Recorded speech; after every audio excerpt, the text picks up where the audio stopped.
Hey everybody, it's Andrew from The Condition. On the inaugural episode of our podcast, our conversation focused around Pokemon. We began the discussion talking about our first experiences with the series, and then we discussed some of our fondest memories from throughout the generations. After that, we fell into a dark hole and discussed Pokemon X and Y.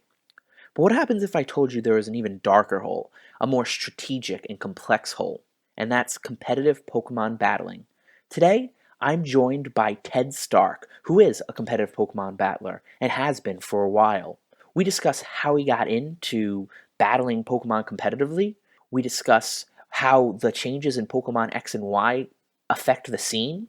And then Ted gives us some of his tips for both novice and adept players alike. So sit back, relax, and as always, thanks for joining the conversation.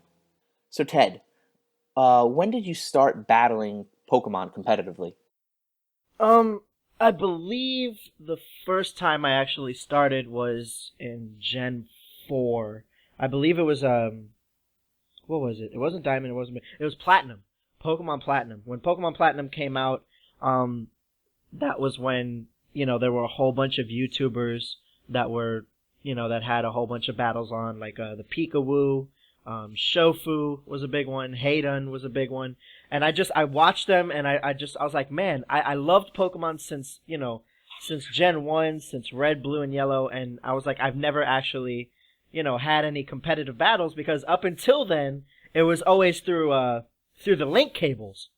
Like the back in the day link cables when you actually had to have a friend right next to you playing the games. And so for like when online was introduced and I was like that's when I decided, to start doing competitive battling and read up on like EV training and, not IV training, but finding good IVs and just building a good Pokemon team. So my first Pokemon team was Electivire, Starmie, Infernape, Gengar, Azelf, and Swellow. Oh wow. And yeah, and it was mostly an offensive team.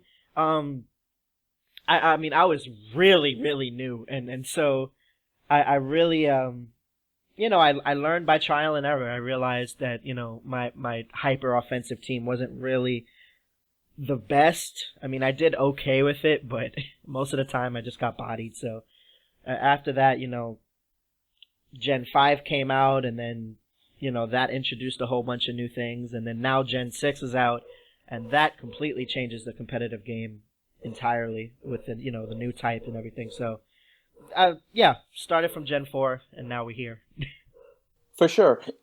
Before we get into, talking about the X's and O's of competitive Pokemon battling, Oh, yeah. I want to start off by talking about some terms that our listeners might not be familiar with.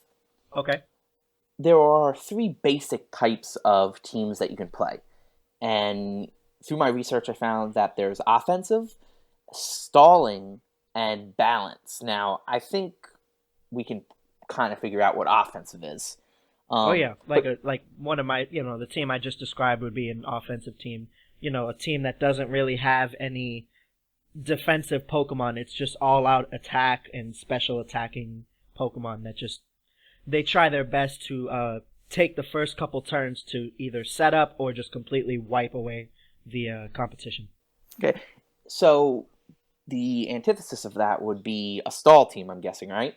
Yeah, stall teams are, they would be Pokemon that have really good defense that could set up non-damaging moves that still hurt you. So, for instance, Tyranitar sets up Sandstream, which up until Gen 6, and we'll talk about that later, but up until Gen 6, created a permanent Sandstorm, which would damage. It would damage. I'm sorry. It would damage all non-steel, ground, or rock types for damage every turn. So every turn, no matter what you did, you always took some damage. You would also use Pokemon that had really good defense, such as Skarmory, or special defense like Blissey, and then you would use moves like Toxic, Spikes, Stealth Rock, any moves that didn't require you to attack but still did damage in some form or fashion. And basically you would just stall them out until they either died from poisoning or died from switching out into stealth rocks or something like that. It's a very good team, but of course it does have its faults as well. Any Pokemon that could overtake its defenses or overtake its special defense, and actually, it's really easy to set up on certain defensive Pokemon. So once you set up with like Swords Dance or Nasty Plot, it doesn't matter how good of a defense you have; they'll just sweep through your team. For sure. So we talked about some of the Pokemon, but there's been a tier system that's been adopted into competitive Pokemon battling. Some are like the Uber tier, the underused tier, the rarely used tier. Can you just briefly talk about that and how that factors into the competitive scene? Oh, of course. Basically, if for all those who want to know, like, there's this website called Smogon.com. It's basically like the go-to. A lot of people either love it or hate it. I personally, I kind of like it because it always has a bunch of competitive strategies on the website. But they basically break down each Pokemon into tiers.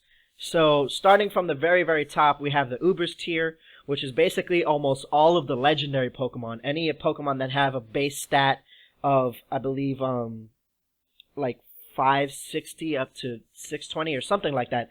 The Pokemon like Mewtwo, Ho-Oh, Lugia, Arceus, definitely.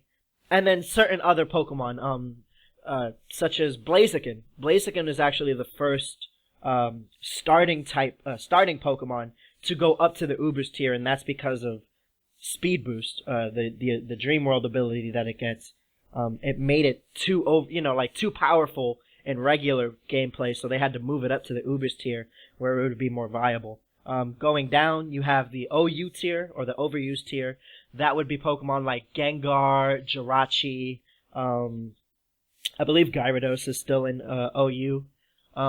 And that would be Pokemon that are really, really good, but not good enough to just single-handedly sweep your team unless you had certain requirements, like stat boosts or stealth rock or stuff like that. Let's see. Going down from OU, I believe would be RU. RU is one of the not RU. I'm sorry. That would be BL. BL would be the borderline where it's kind of between UU, which is underused, and then OU. BLs would be like Frostlass, Gothitelle, Kyurem, just a regular Kyurem, not the Kyurem White or Kyurem Black. Wobbuffet. Those are Pokemon that see less use than OU, but are still better than UU. UU Pokemon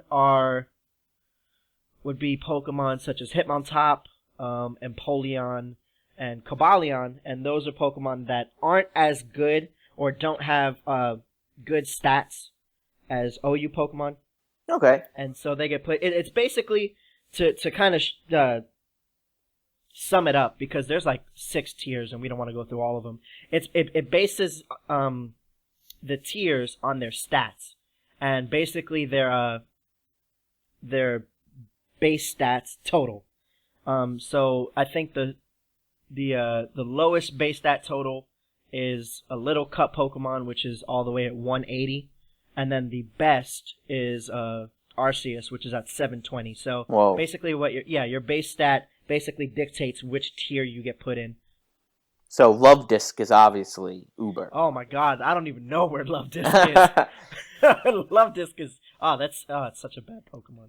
I don't know why. So finally, on the technical side of things, something that I found interesting, and even the most hardcore casual Pokemon fans, so the people that love the series, have played every one, might not know that this is a thing, but that's EVs, which stand for effort values. Can you explain effort values to us?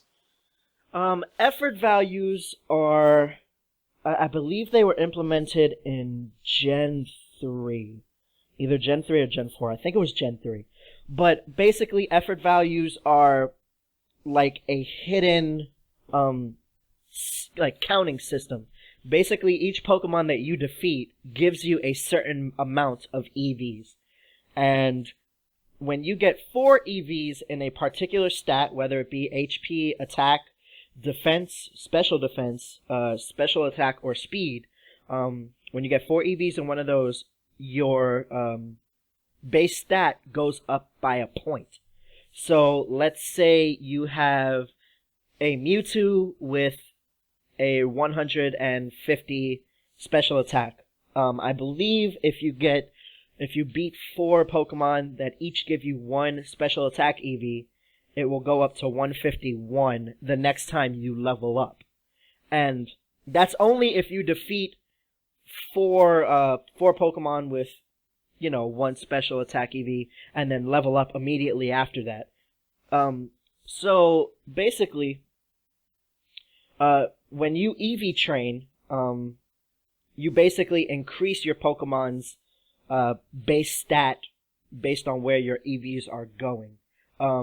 It really isn't viable, or I wouldn't say it's not useful, but people don't really do it for normal gameplay, like going through the Pokemon gyms and the Pokemon League.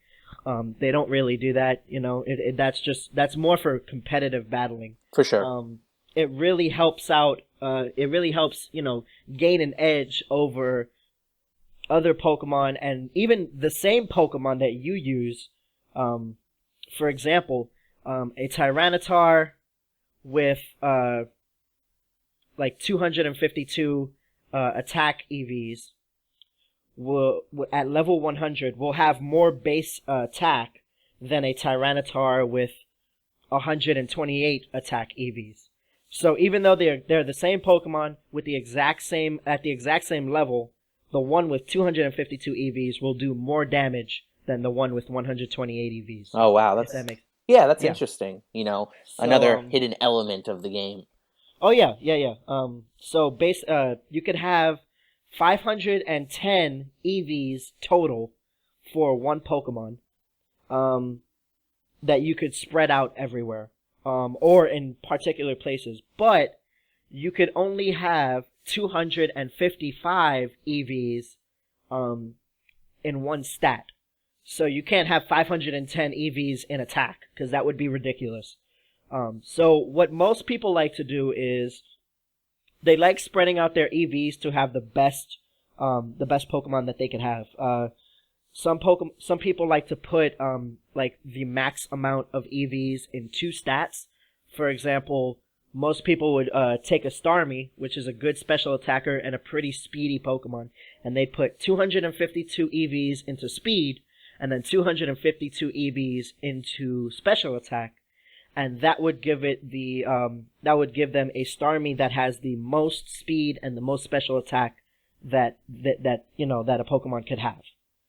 Or they would switch it around and have maybe another Starmie that has pretty good special attack, max speed, and then a couple of EVs into HP, so that way it could take a hit and live with a little bit more HP than another Starmie that would just get one-shotted. You know what I mean? Oh, for sure. So now that we got the Excel spreadsheet out of the way, so it's finally here. You've been waiting months for this. You've looked online about the Pokemon, what's coming out. You're excited. The game arrives at your house. You unshrink wrap it. You put it in. How do you go about playing a Pokemon game? Is it any different than other people? Like when you choose your starter, for example, are you choosing it thinking about the end game in mind? How do you go about catching Pokemon, spending time training, etc., etc.? Well, first off, I've been, even before this game came out, I've read up on a whole bunch of information about it. A whole bunch of the Pokemon were actually leaked, from Nintendo, and so I've been on Reddit a lot on Our Pokemon, and they have been so great in just like giving all the details of all the new Mega Evolutions that could have come out, and all the new Pokemon that have been revealed, and a whole bunch of speculation on what kind of attacks they might get, or what kind of stats a Pokemon might have. So when I went into the game, I had a pretty clear idea on what Pokemon I was going to expect in terms of the new Pokemon, what Pokemon I was going to expect, and the new type, the new fairy type, and what Pokemon got a type change and all this stuff. But with all that in mind, as soon as I started playing the game, I realized that I couldn't play it the way that I played normal Pokemon games, such as like Black 2 or Soul Silver. I would normally just go through, capture a couple Pokemon, build a team early, and then just like run through the entire game. But with this one, as I was actually telling you earlier, I've put in about 35 hours into this game, and I only have 3 gym badges. I mean, this game is just so amazing. It's miles above the last Pokemon game, in my opinion. And so the approach that I'm taking now is, just basically exploring and finding all the new Pokemon that I could possibly find. Training up Pokemon. There's so many new features like the Pokemon Me and the super training and wonder trades and all this stuff. There's so many things that you could do outside of just going through the storyline, that what I'm basically doing now is just exploring and just taking my time and just appreciating every new thing that's in this game. That's awesome. Yeah. So, talking about some strategy a bit more, as a collegiate football coach myself, we know the opponent we're playing. So, and what we do is we game plan for that opponent. So we watch film on that opponent, so we know their tendencies on offense, what they're going to run, etc., etc. Now, as a competitive Pokemon player, I'm sure there's a lot of stuff that goes into that, but how do you go about playing a game where, if you just go, hey, I'm going to play a Pokemon battle, log onto the internet, and play one, is there any difference going about that? Because, I love fighting Pokemon. I'm a big duality fan, so okay. I like fire fighting, water fighting, flying fighting, like Hawlucha. Oh, yeah. But if I went into an opponent not knowing what he was going to use, I feel like that would be like a sort of a disadvantage, because if they do something if they have a team that's super effective against fighting, I'm basically screwed. Oh, yeah. When it comes down to like team building and stuff like that, I could go on for days about team building and trying to build the perfect team. But one of the like the best tips that I not only give out to other battlers, but also internalize myself is diversity. Diversity. You want to have a team that fills a lot of different niches. Actually, I'm gonna pull up my team right now. Like I have a team in Pokemon right now that I'm using, and so I think I'm gonna actually just use this team for the rest of the game. But my team right now is a Greninja, which is a water and dark type. I have an Aerodactyl, which is a rock and flying. I have a Chestnut, which is grass and fighting. I have a Delphox, which is fire and psychic. I have a Mawili, which is steel and fairy. And I have a Gabite, which is ground and dragon. Now, just saying all that right off the bat, you could tell that I don't have any Pokemon that are doubled. Like, I don't have 2 fire types. I don't have 2 rock types or 2 dark types. Diversity is always the best, because if I throw out my Greninja, which is a water type, and someone throws out an electric type, then I could switch out into my, the final evolution. I could switch out into my Garchomp and just nullify the electric moves, because electric isn't effective against ground at all. So, it's always nice to have several Pokemon that fill certain roles, and you always want to have a counter to your Pokemon's weakness.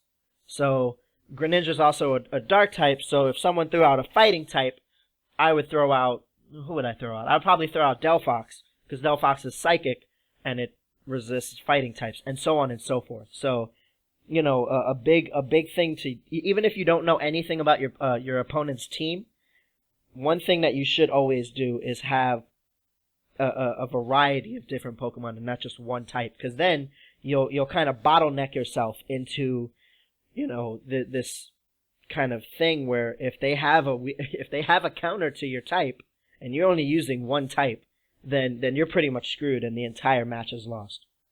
For sure. So basically, what you're saying is Harlucha's out. No. Harlucha's an amazing Pokemon. I would just have a counter to anything that could take like, you know, take it out. So Harlucha's weak against flying types, so I would suggest a steel type or a rock type, you know, as your second Pokemon, and so on and so forth. For sure. So we alluded to it earlier, but Yeah. Pokemon X and Y are officially out. Yes, indeedy. So I'm sure it's a huge event every time a new Pokemon game comes out. And I have a quote here from Aaron Zhang, who came in third in this year's Pokemon Masters tournament. Okay. And he says, quote, "I think for this generation especially, all the changes they have made are tailored to competitive players," end quote. So what are some of the changes that they've made for competitive players? Oh, man. Where do I begin? I guess the most important one and the biggest one for everybody is the addition of the fairy type as I think it's the 18th type overall. It's weak against steel and it's weak against poison, and it is absolutely immune to dragon type Pokemon. Now that's a huge thing, because dragon type Pokemon in competitive battling have always been a dominating force. There's only been one type that resists dragon type Pokemon, and that's steel types. But most dragons have a counter to steel types. I'm really interested to see how they manage to adapt to fairy types, because fairy types are weak against poison. I don't think I know of any dragon types outside of the new poison and dragon type that just came out. I forgot what its name is. It's the evolution of Skrelp, one of the new 6th gen Pokemon. But I don't know of any dragon types that learn any poison type moves. Not off the top of my head. I'm probably gonna get a whole lot of slack, from my listeners. But and then steel type moves, and you know that's gonna be a really big to overcome. So fairy types are definitely a real big wave in the competitive battling scene. Oh, wow. Yeah, another big thing, at least for me and a whole bunch of competitive players that use these kind of teams, are the new mechanics that basically there's no more permanent weather in Pokemon X and Y. Pokemon like Tyranitar or Abomasnow or Politoed, all those that induce permanent weather, up until Gen 5, that's always been permanent. Like, they could switch out and it would stay there even if they died. Now, it's basically just like using the moves like Sandstorm or Rain Dance or Sunny Day, where it only lasts for 5 turns. So, if someone throws out a Tyranitar, you manage to kill it, and then you wait 4 turns, the Sandstorm will actually subside, and it'll be a normal Pokemon battle again. Now that's a very, very, very big thing for teams that mostly rely on their weather. Like, I know rain teams are like, they run rampant all over the competitive scene, because there's a whole bunch of Pokemon that could use rain to their advantage. A whole bunch of Pokemon that use thunder, since thunder has 100% accuracy in rain. Or hurricane, because hurricane has 100% accuracy in rain.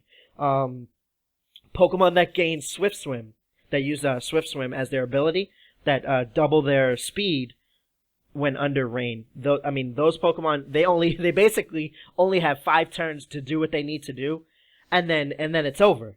I mean, if Politoed ends up dying. So I personally, I had a rain team back in the day, and to hear about this, I'm kind of on the fence about this. I actually think that it's a good idea because, like there's so many teams that could be viable if it wasn't for the fact that weather teams just completely annihilate them because they have so much time to set up and stuff.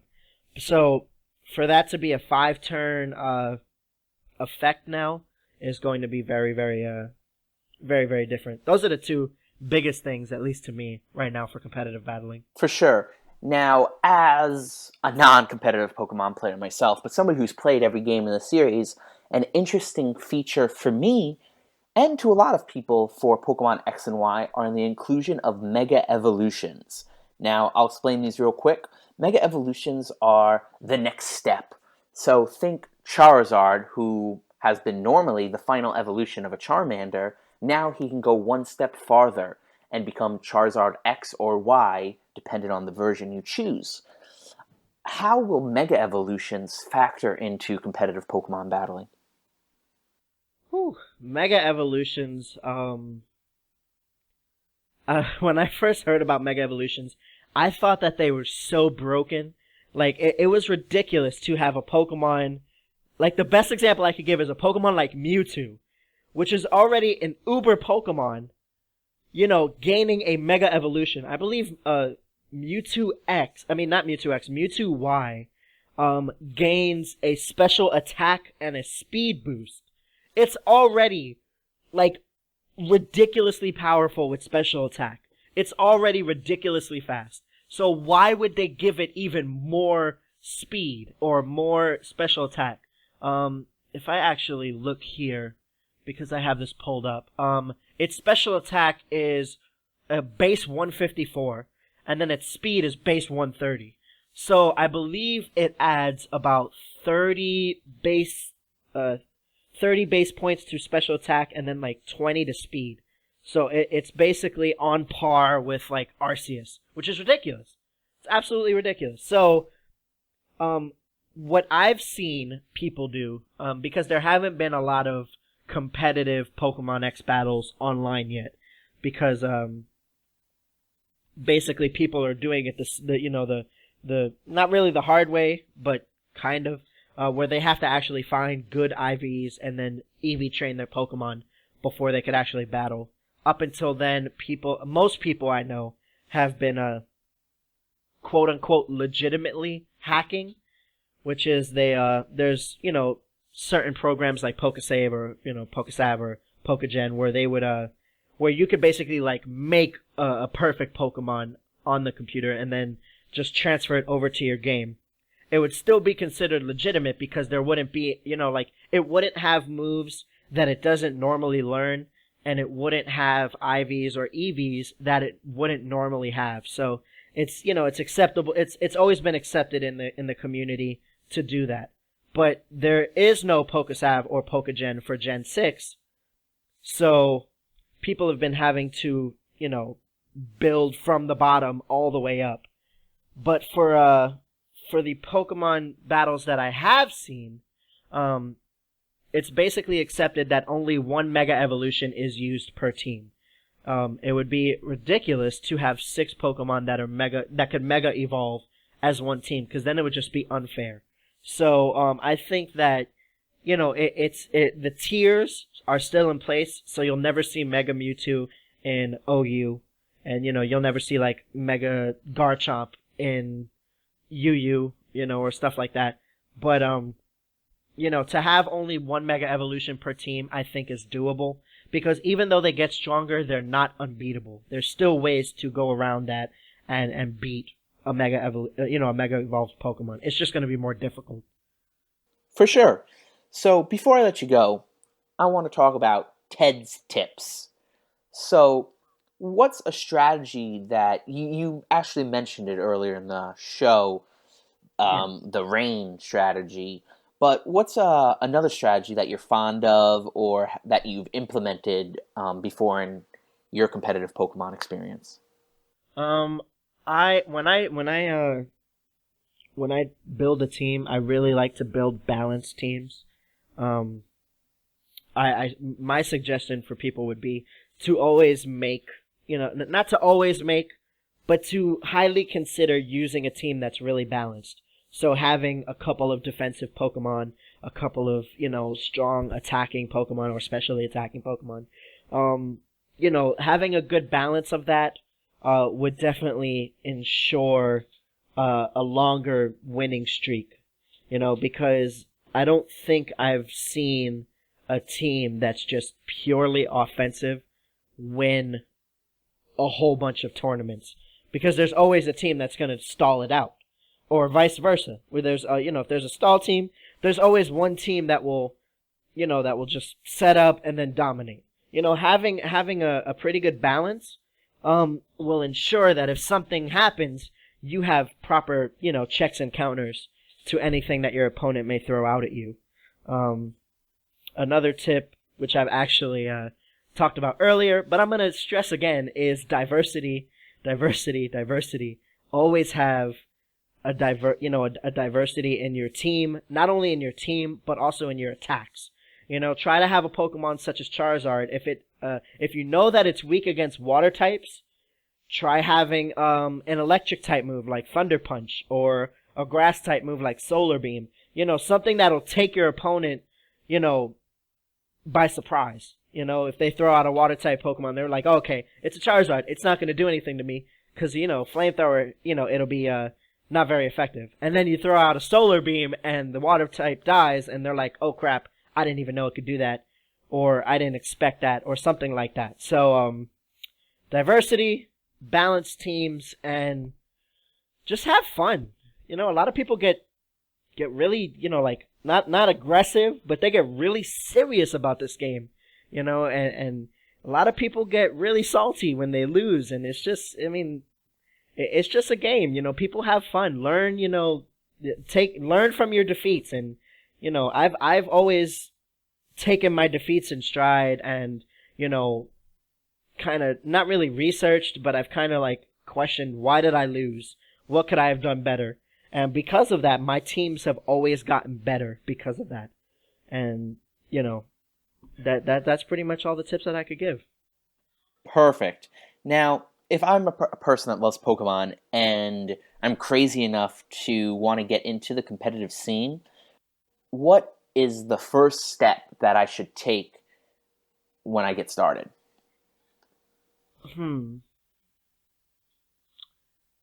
YouTube. Go on YouTube, and definitely look up Pokemon battles online. Online Pokemon battles on YouTube. I'm not getting credit for any of this. I hope they hear this, but Shofu is an amazing Pokemon battler on YouTube, and all his videos, have a really big level of intellect and strategy, that you can learn from. So Shofu would be a good one. The Peekaboo has, a really good channel that shows a lot of different battles. Hayden has a lot of Pokemon battles. Blame Truth actually has a lot of Pokemon battles. All those battlers on YouTube, they don't just make a team and then just go with it.